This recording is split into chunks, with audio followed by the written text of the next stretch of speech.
So, folks, we got to talk about No King's Day because it's happening tomorrow, or by the time you see this on YouTube as not a live stream today. And, it's really important. I've done a few videos about why it is important to have hope. And I think going into a protest, it's really important to hold on to that hope, right? And one of the things that I've been taking a lot of hope from in the lead up to this protest day is the fact that Donald Trump and his entire administration, from his cabinet down to every Republican working in Congress, they are worried about what is going to happen. They are worried that enough people are going to come out and make their displeasure known at what they are doing to this country. He was asked about this in an interview with Maria Bartiromo. And I just want to play this clip. Do you think that the government shutdown is all about this rally that's happening this weekend, the No Kings rally? No, I mean, some people say they want to delay it for that. A king. This is not a king. They're referring to me as a king. I'm not a king. Right. No, but just, do you think that the government shutdown I don't know. King's rally? I just want to point out, this dude looking terrible. They had to put the golden filter over it to make him look like he's got some life in his skin. Number two, this is the expression of someone who's worried. I'm not worried. A king. I'm not a king. Ha ha ha. This is not convincing in the slightest. And this man aspires to hold authoritarian power. It's why he writes love letters to dictators the world over. It's why they are essentially something he aspires to be. He's best friends with Viktor Orban. He loves getting, small praises from Vladimir Putin. He is someone who is putty in the hands of world authoritarians. And it's obvious, It's obvious. It's insulting. The very idea that this man who's attempting to violate the Constitution on a daily basis, earlier today, he ordered a bombing of civilians in off the coast of Venezuela for no reason. For no reason. He's killed 20 people. The head of his southern military command resigned because they're just killing fishermen. Trump literally goldified the Oval Office, very King Midas coded. I mean, yeah, dude's obsessed with gold, for sure. And we have so many problems going on right now, directly attributable to the fact that this man is seeking to consolidate power in this country. He is out there going I have the power to of the purse. Sure, Congress may have allocated funds. But as president, I don't have to spend those funds, or I can just move those funds around. The way he's trying to say he's going to pay for members of our military during this government shutdown is by illegally taking money from one part of the military and putting it into the other. And you can't do that when you're president. That is congressional power. He is wielding congressional power illegally on almost a daily basis. He is conducting mass guttings of the government illegally, firing so many people. He is shutting down weather reporting. He is shutting down cancer research. He is in almost every conceivable way making your lives, each one of you watching, regardless of what your economic income is, what your economic position, he is making your life worse. It just is. Do you want cancer treatments? You're not going to get them. Oh, you want health care so people aren't just dying in the gutter? You don't want your local city to have corpse collectors? Guess what? Tough nuts, because this man is cutting $1 trillion from Medicaid. And there are going to be conservatives who are oh, what? Oh, look, you could cut $1 trillion from Medicaid and nothing bad's going to happen. Literally, people rely on that money to not die. And either you are someone who recognizes that this is a problem, or you are someone who just revels in the fact that tens of thousands of people are going to die, and you will feel like you can spin, the wheel of chance, and your time won't come. And I'm here to tell you that you're wrong. At some point, this type of economic and structural and political harm is going to come for you. And it might not be today, might not be tomorrow, might not be a year from now, but it is going to happen if these types of authoritarian overreach are left unchecked. We are looking at, for many people in this country, an existential threat to their lives, to their ability to make a living, to their ability to go to the grocery store and buy food. What happens when the farms start failing because the soybeans aren't being bought on the global market? What happens when the tariffs start killing mid-sized companies, as we are already seeing happen?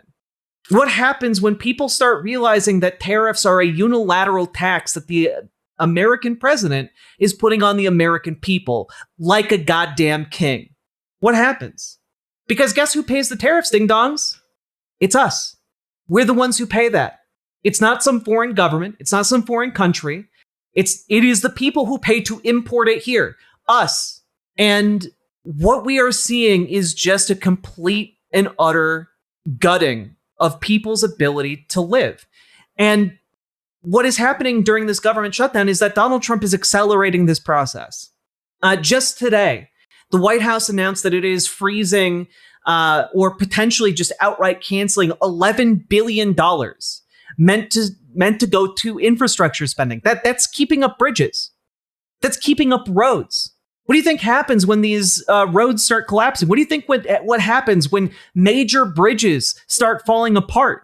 It stops trade. It stops the ability for you to lead a functional, normal life. Not to mention the fact that it's going to harm people. It's going to kill people. It's intolerable. Absolutely intolerable. And not only that, but we're seeing another level of corruption that just isn't normal. It's just not normal. Here's Donald Trump getting on Truth Social just earlier today. George Santos. You all remember George Santos? He's the former member of Congress who, was outed for being essentially a huckster, a flim-flam man, a con artist. Dude had bounced checks to the Amish. Do you have any idea, what kind of a person you have to be to bounce checks to the Amish? He got 7 years in prison for fraud. George Santos was somewhat of a rogue, but there are many rogues throughout our country that aren't forced to serve 7 years in prison. I started to think about George when the subject of Democratic Senator Richard Danang Dick Blumenthal came up again. As everyone remembers, Da Nang stated for almost 20 years that he was a proud Vietnam veteran, having endured the worst of the war, watching the wounded and the dead as he raced up the hills and down the valleys, blood streaming from his face. He was a great hero. He would leak to any and all who would listen. And then it happened. He was a complete and total fraud. He never went to Vietnam. He never saw Vietnam. He never experienced the battles there or anywhere else. His war hero status and even minimal service in our military was totally and completely made up. This is far worse than what George Santos did.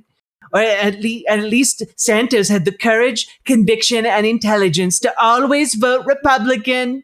George has been in solitary confinement for long stretches of time and by all accounts has been horribly mistreated. Therefore, I just signed a commutation releasing George Santos from prison immediately. Good luck, George. Have a great life.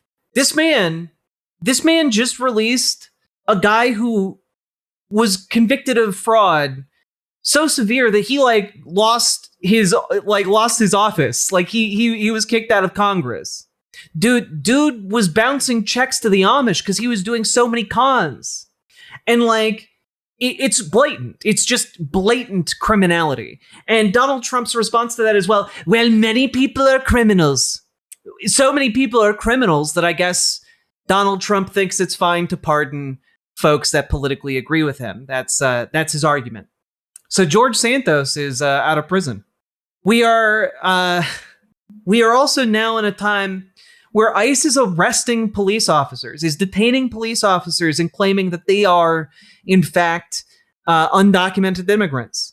even though these people were cleared to work by DHS itself. Like a Chicago police officer, Bojovic, I believe, was detained by ICE. These people, these agencies have gone so power mad that they are just taking police officers now. More karaoke covers. BWA. Indeed, Paladin. Thank you for the $10 dono. We're going to get those George Santos karaoke numbers for sure. For sure. And like, we are seeing now a time when all across this country, people are having to think outside the box and step up. Everywhere in this country, every square mile of it, people are having to make the decision whether or not it's time for them to do something about this. This is a story from NPR that dropped earlier today. Tensions rise in Chicago. Volunteers patrol neighborhoods to oppose ICE and help migrants escape. And this is like, I just want to really emphasize here. Nearly a dozen kids come around the block, some running, others riding their bikes. They are heading straight to the gap between the grocery store and the old apartment building, the same area where immigration and customs enforcement vans often park. We heard they were here, so that's why we came, a kid said to another one. By they, he means ICE agents. He and the other kids were ready to start recording the latest immigration enforcement action in their neighborhood. An organizer with Patrulla Popular, or the People's Patrol, an all-volunteer group of activists, is nearby and approaches the kids. You guys need to keep yourselves safe, okay? You guys need to be careful, Ruby tells the kids. She asked to be only identified by her first name because she fears retaliation for her work warning people about ICE's presence.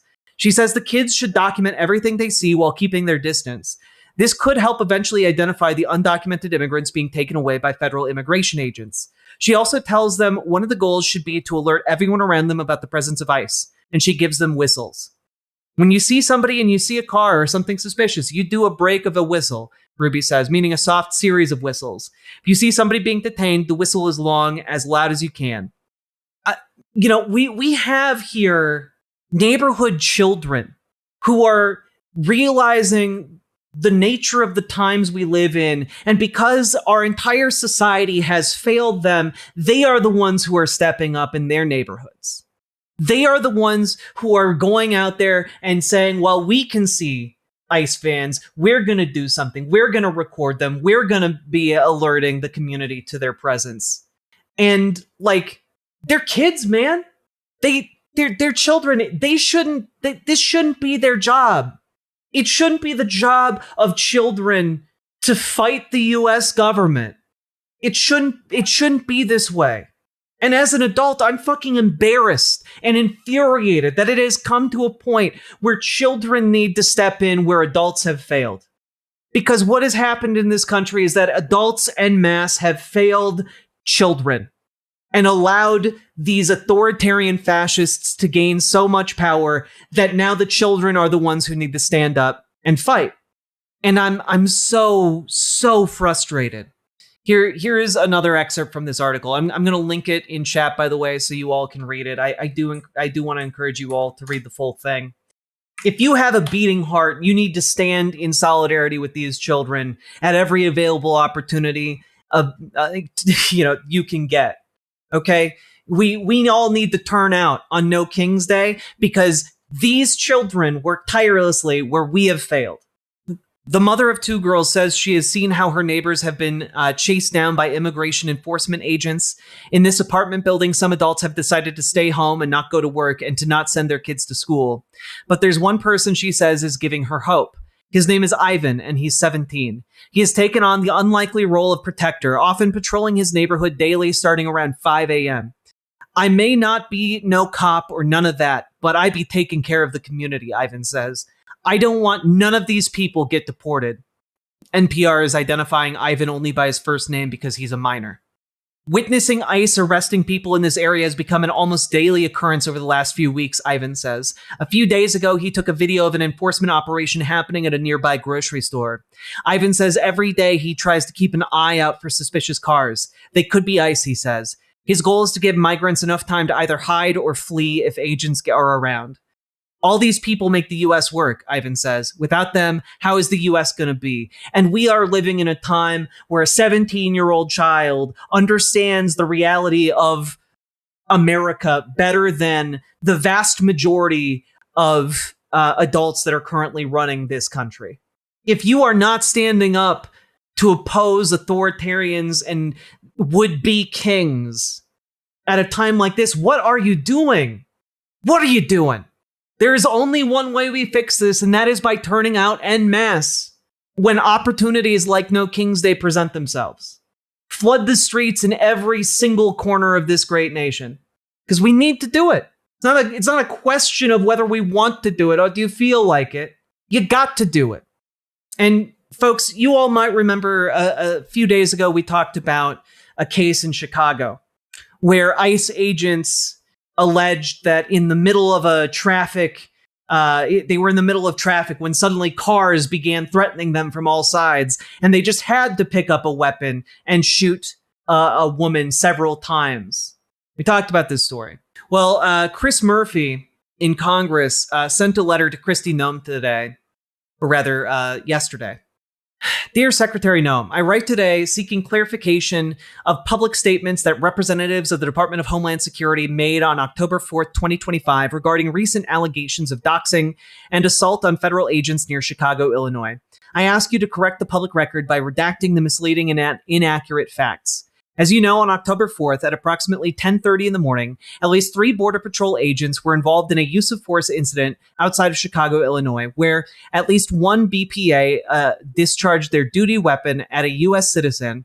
Less than 3 hours later, DHS spokesperson Tricia McLaughlin released a statement justifying such use of force. Among other statements, she asserted that the BPAs were boxed in and followed by approximately 10 vehicles, implied that the alleged perpetrator had a weapon and brandished such a weapon at the BPAs, and that local officers with the Chicago Police Department failed to render aid to DHS agents after the alleged assault occurred. As of today, the evidence appears to contradict each of these assertions, leading me to re-examine other public statements by DHS officials. As you know, when the government misrepresents or lies about events involving the safety and well-being of federal law enforcement, it erodes public trust, making their jobs much harder. I know you share my commitment to safety and well-being of these agents and officers, which is why I'm writing to ask you to correct the record and answer the following questions. As such, please provide responses to the following questions or requests by November 16th. On October 5th at 5:50 p.m., Laura Loomer tweeted photos of Ms. Martinez's vehicle, which she alleges a DHS source provided her. Provide details of how Ms. Loomer received these photos and describe whether DHS is investigating the leak of alleged criminal evidence to Ms. Loomer. 2. Any DHS official access any criminal Did any DHS official access any criminal, biographical, or publicly available information about Ms. Martinez before the alleged assault occurred on October 4th? There's a typo where he says 2 again. Provide a complete copy of all body camera footage captured by any federal official before, during, and after the alleged assault occurred on October 4th. Provide the current body camera policy for Customs and Border Protection. 4. Please describe why body cameras were not operational before, during, and after the alleged assault occurred on October 4th. 5, if the DHS vehicle was equipped with a camera, provide all footage captured before, during, and after the alleged assault occurred on October 4th. 6, provide current agency policy or policies concerning the use of force by CBP. 7, describe any internal personnel reviews or investigations that have commenced or will commence to review the agent's use of force and specify whether DHS put the agent who discharged their firearm on administrative review. 8, were any of the BPAs in the DHS vehicle an agent Ms. Martinez was accused of doxing? Provide the definition of doxing used by DHS. I appreciate your attention to this request. If you have any questions about the content of this letter, please contact my office, right? Basically, Chris Murphy's like, y'all are a bunch of liars. Y'all are a bunch of liars. Present evidence to back up your case. Because he knows that they can't present evidence to back up their case. He knows that, right? And also we have from just yesterday a judge in Chicago ordering immigration agents to wear body cameras constantly. Because what is happening is obvious. It's so patently obvious that the judge actually goes on to say, I live in Chicago, if folks haven't noticed, Ellis said, and I'm not blind, right? Which, like, yeah, Because this is happening in every corner of the country. This is happening where judges live. This is happening where everyday people live. This isn't just like cordoned off to like, the poverty-stricken areas of the country. This is happening everywhere. And that means that people who would, under normal circumstances, under normal police, oppression, they would never see any of this. They would never experience any of this. They would never have to encounter any of this. But because it is so widespread, it is reaching even judges who are typically isolated from the consequences of actions like this. It's just truly wild. None of the claims that DHS is making have proven to be true. They seem to be fabricating evidence. It's a huge problem. And we have a king. We have a man who wants to be a king. And he's bombing civilians, literal civilians. These are not people who are soldiers. These are not even accused terrorists.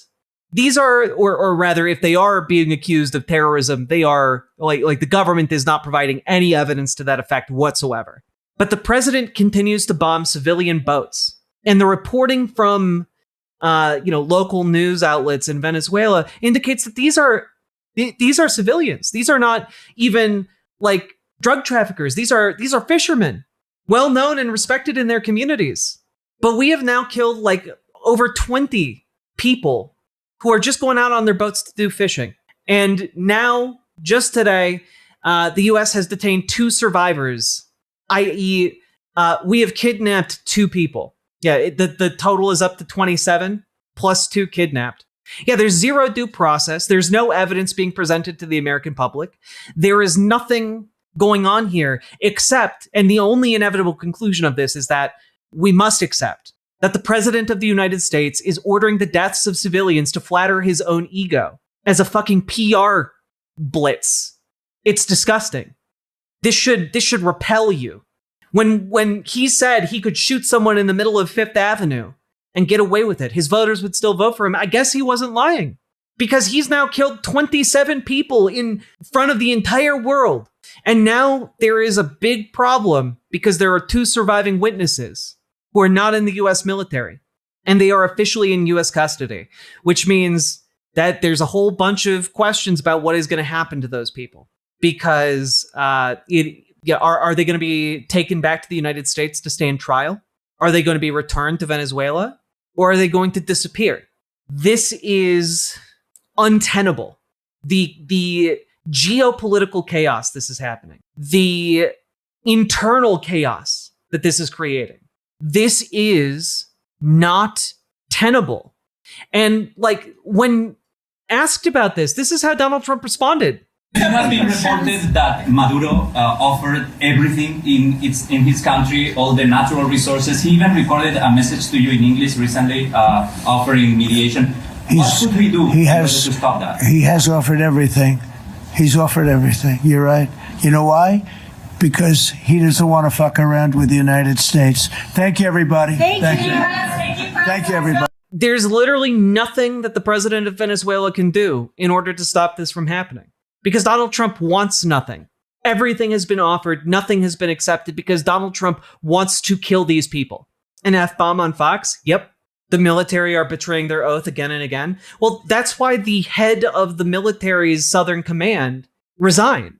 He didn't issue any public statement, but like, it's pretty clear that the reason one would resign over this, the reason one would resign would be over this. The repeated ordering of killing civilians for no reason. These are civilians. Even if they were drug traffickers, the crime for trafficking drugs is not death. It's just not that. And not only that, this man is bringing sickness, disease, and death back to the United States and growing it. He is cultivating a base of support that worships death. And I'm not even really being that hyperbolic. They come into this chat. I see them. I see conservatives. I see you guys. You come into this chat and you like gloat about the murders. You gloat about the killing. You gloat about the people who are going to die. And not only do I see that happen in just this small slice of the internet, But like you can see the effects of this writ large when it comes to public health policy. This piece blew me away from Semaphore. Whooping cough surges in Florida as vaccine rates plummet, right? And what's crazy here, you go down, whooping cough diagnoses in the state of Florida rose 81% from 2024 to 2025, driven by a collapse in immunization, right? For those of you who don't know, adults and teenagers survive whooping cough pretty well. If you've ever looked at like infant mortality rates in the past, historically, and wondered, hey now, why are they so high? It's because things like whooping cough kill children. You might be able to survive it as an adult, but if you're an adult and you get whooping cough and you bring it home to your kids, they can die. It literally causes brain damage in young children. Like if you're an adult, the worst that happens to you with whooping cough is you break some ribs because you're coughing so hard. But like this, like if you are old, if you are an infant and you get whooping cough, this can straight up kill you. And because so many people have been taken in by the anti-vaccine rhetoric pushed by Donald Trump. And folks, remember, Donald Trump was one of the original people pushing anti-vaccine rhetoric. He was one of the original guys that popularized it here in the United States. Parents aren't vaccinating their kids anymore, not at the rates that they have been. And it doesn't take a decline in vaccination that is that large, right? Here is the graph that Semaphore uses to chart immunization rates over time. So back in 2011, you've got a rate of around, 95% for whooping cough, right? Whooping cough is the purple graph here. And starting around COVID, it then dropped to 92%, right? A little bit over 92%. The drop of just 3% of people stopping vaccinating their kids has led to an 81% growth in infections. This type of policy kills people. They are not just like stopping research on new ways to cure cancer. They are not just, eliminating the possibility of future scientific advancements. They are actively sending people to their deaths. They are actively condemning children to die. And that is not hyperbole. That is just fact. That is just fact. Yeah, Lee Kessner writes, I had whooping cough at 4 years old. I'm 62. I have never forgotten how sick I was. I was close to having my airways shut down completely. It took weeks to recover. Yeah.